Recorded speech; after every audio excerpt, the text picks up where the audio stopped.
Ever feel like your body's just kind of running on autopilot? Like someone's got their hand on the controls, but you're not exactly sure who. It's pretty wild when you think about it. Our hearts are beating, we're breathing, even our moods are changing, and we don't really have to think about any of it. Exactly, like some invisible conductor's keeping this whole symphony orchestra going inside us. And today, we're lifting the curtain on that orchestra because we're diving deep into hormones. Fascinating stuff. We're checking out this article from Biology Notes Online. It just came out today. Actually, all about these tiny chemical messengers that apparently are calling a lot of the shots in our bodies. Hormones, definition, structure, types, functions, examples, published September 26th, 2024. Every day is a good day to learn about hormones. So true. So let's start with the basics. What exactly is a hormone? Like, what are we talking about here? Well, you can think of it this way. If your body's like a bustling city, right? Then hormones are the messengers, delivering those really important messages from one part of town to another. Okay, I'm liking this analogy. Each hormone is produced by these specialized glands, kind of like little factories, and they travel through the bloodstream to get to their destination, which is the target cells. So instead of like emails and texts, we've got these chemical couriers zipping around inside us. Yeah, exactly. And what's really fascinating is that these messengers, they're incredibly efficient. Like they only need to deliver a tiny little package to get their message across. Even at really, really low concentrations, hormones can have these huge effects on the body. It's not the size of the message, it's how you deliver it, right? That's it. Think about insulin, for example. A teeny tiny amount of insulin can tell your cells to absorb glucose from your blood, and bam, your blood sugar level is regulated. Wow. Small but mighty. Huh. But I'm guessing it's not like a one-size-fits-all situation in the hormone world, is it? You're absolutely right. Just like in that bustling city we were talking about, you've got different types of couriers for different tasks. Some hormones, the endocrine hormones, they're kind of like those long-haul truckers. They're traveling long distances through the bloodstream to get to targets that are far away. Makes sense. Some messages got to go across town, some are just down the street. Exactly. And that's where paracrine hormones come in. Think of them as more like local couriers delivering messages to nearby cells. Okay, so what's an example of a paracrine hormone? A good example is somatostatin. Somatostatin, okay. It acts within the pancreas to regulate other hormones that are involved in digestion. Got it, got it. So we've got our long-distance messengers, our local delivery service. Are there any other kinds of couriers in this system? There are. We've also got autocrine hormones. Autocrine. And these are, they're kind of the kings and queens of self-service. Okay. They actually act on the very same cell that produced them. Oh, interesting. Like leaving yourself a sticky note reminder, right? I like it. So we've got our messengers all categorized by like their travel routes. But what about the messages themselves? What are these hormones actually made of? Great question. So we can group hormones into three main categories based on their chemical structure: steroids, peptides, and amino acid-derived hormones. And this is kind of key because their structure really influences how they actually work. Okay, so break it down for me. What's the difference between these three types? All right, so picture this. Steroid hormones, things like testosterone, for example, they're like those VIPs. With the backstage passes, they can just waltz right in. They're lipid soluble, meaning they can slip right through those cell membranes and do their thing inside the cell. No waiting in line for them. But other hormones can't just stroll in like that, can they? Nope. Peptide hormones like insulin, they're water soluble, so they've got to go through a different process. They have to bind to receptors on the surface of the cell to actually trigger a response. It's more like, ringing the doorbell and waiting for someone to let them in. Two different ways of delivering those important messages. This is where I always wonder, where do these messengers even come from in the first place? It's not like they just magically appear, right? Well, not magically, no. No. But it is a pretty amazing process. It's all about hormone synthesis, and it's like having these, those specialized factories we were just talking about, right? Those are hard at work churning out all those important chemical messengers. Okay, so walk me through the production line. How do these hormone factories work? What's the process? So it actually depends on the type of hormone we're talking about.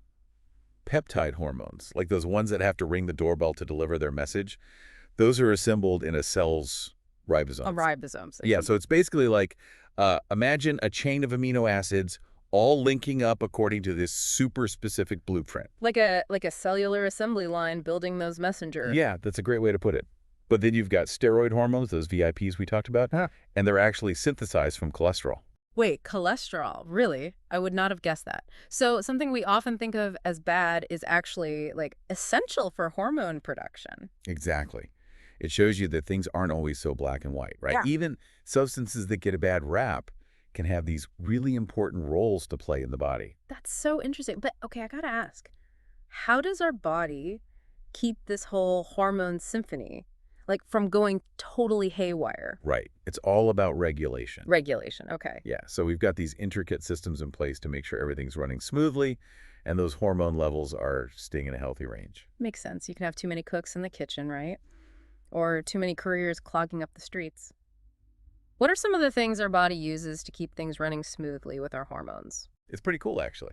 Our nervous system, endocrine glands, and these things called feedback loops, they all work together. Okay, there's so many moving parts. Right. So let's start with neural control. That's basically our nervous system stepping in to kind of directly influence hormone release. Now, our brains are calling the shots, telling those hormone factories when to ramp up production. Give me an example of that in action. Okay, so imagine you're walking through the woods and suddenly you come face to face with a bear. Oh, no, thank you. Right. Oh, So instantly, your sympathetic nervous system kicks into gear. That's your fight or flight response. And your brain, it sends signals to your adrenal glands. adrenal glands, right? Yeah, and those glands, they release adrenaline. Oh, so that's what's behind that sudden jolt of energy and like that feeling of alertness. You got it.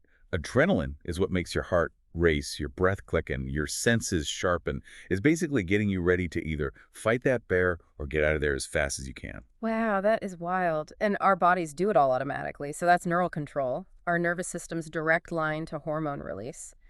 But you mentioned the endocrine system being involved in regulation too. What's that all about? All right, so endocrine control, this is all about hormones actually regulating each other. What? They can do that? Yeah, like a delicate dance, you know?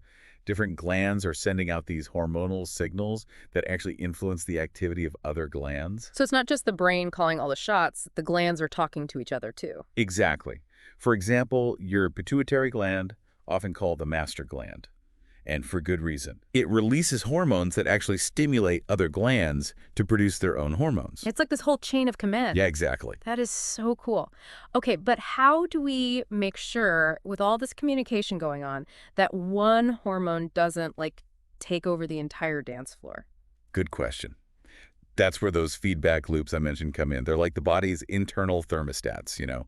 They're constantly monitoring your hormone levels, making adjustments to keep everything balanced. Feedback loops. Okay, break that down for me. How do those thermostats actually work? Okay, so think about a negative feedback loop, like the thermostat in your house, Yep. right? When the temperature gets too low, the thermostat signals the heater to turn on. Gotcha. And then, once the desired temperature is reached, the thermostat tells the heater to shut off, and that prevents things from getting too hot. So it's basically like if a hormone level is too high, the body steps in and says, all right, everyone, calm down. Time to ease up on the production. Yes, exactly. It's this self-regulating system that helps to maintain equilibrium. Now, we also have positive feedback loops, and these are less common, but still super important. Positive feedback loops. What are those all about? So imagine like a small ball rolling down a hill, Yeah. right? Gathering more snow as it goes, getting bigger and bigger. That's positive feedback. Instead of maintaining balance, it's actually amplifying the response. So it just keeps building and building. When is that ever a good thing in our bodies? Childbirth is a perfect example. Oh, wow. Okay. The hormone oxytocin, it stimulates uterine contractions, right? And as labor progresses, those contractions, they get stronger and more frequent, and that leads to the release of even more oxytocin. So it's like a domino effect. Yeah, and it's this self-perpetuating cycle that ultimately leads to, the delivery of the baby. That is wild. Okay, so we've got neural control, we've got endocrine control, these fascinating feedback loops, all these things working together to keep our hormones in check. But let's get a little more specific. Our article today mentions some examples of like important hormones, the VIPs of the endocrine system. What are some of the heavy hitters that really stood out to you?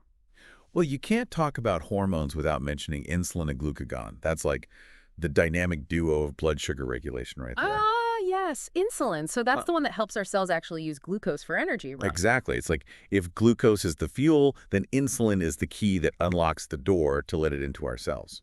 And what about glucagon? Where does that one fit in? So when blood sugar levels start to dip, glucagon steps in like a backup generator. Okay, what does it do? It signals to your liver to convert that stored glycogen back into glucose, and then it releases it into the bloodstream to keep our energy levels nice and stable. So insulin lets the glucose in, and then glucagon makes sure we've got enough to go around. You got it. Yeah. And, it's all about that balance, right, that we've been talking about. Mm-hmm. Because if that balance gets thrown off, that's when you can run into problems like diabetes. Really drives home how important it is to understand how these hormones work. What about some of the other key players in this hormone symphony? I'm ready to hear about more of these fascinating characters. So we talked about insulin and glucagon keeping our energy levels up, but what about stress? There's got to be a hormone for that, right? Oh, absolutely. We Hmm. can't forget about cortisol. It often gets called the stress hormone, but it's a lot more than that, really. Okay, so tell me about cortisol. What's it doing in all this? Well, you know how you have that friend who's like always there to help you meet deadlines? Sure, they might stress you out sometimes, but they also keep you on track. That's kind of like cortisol. It's involved in keeping your blood sugar in check. It plays a role in your immune response and even influences your sleep-wake cycle. So it's not just about like freaking out before a big presentation. Not at all. It's really about helping us respond to challenges and managing our energy. Although, when your cortisol levels are high for a long time, like with chronic stress, that's when things can start to go a little haywire. You can really mess with that hormonal harmony we've been talking about. Makes sense. Like your body's constantly running on high alert, and that can't be good in the long run. Speaking of cycles, we have to talk about melatonin. It's supposed to help us sleep, but how does it all work? Melatonin is super interesting. It's like your body's own personal sleep potion, right? When it starts getting dark outside, your pineal gland starts producing melatonin, which basically tells your body, okay, time to wind down for the day. So that's why we want to be in those cozy, dimly lit rooms at night. We're boosting our melatonin without even realizing it. Exactly. And on the flip side, that's why being exposed to bright lights at night, especially from screens, can mess with your sleep. It interferes with melatonin production. Okay, noted. No more scrolling before bed for me. I want all the natural sleep potion I can get. It's crazy how these tiny little messengers can even affect something as important as sleep. It really is wild. And, good sleep is so important for so many things, including, you guessed it, hormone balance. It always comes back to that interconnected symphony, doesn't it? Well, we've covered so much ground today, learning about the incredible world of hormones. We talked about how they're made, how they're categorized, how they control everything from our stress levels to our sleep cycles. It's been awesome. It really has. I mean, when you think about the power these tiny little messengers have, it's pretty mind-blowing. Absolutely. So, to all our listeners out there, next time you feel that rush of adrenaline or that sudden craving for a midnight snack, take a second to think about that amazing hormonal dance that's happening behind the scenes. And if you want to make sure your own personal hormone symphony is in tune, listen to your body. Manage your stress, make sleep a priority. Remember, your body is capable of some pretty incredible things. Keep those brains buzzing, and we'll catch you on our next deep dive into another fascinating topic.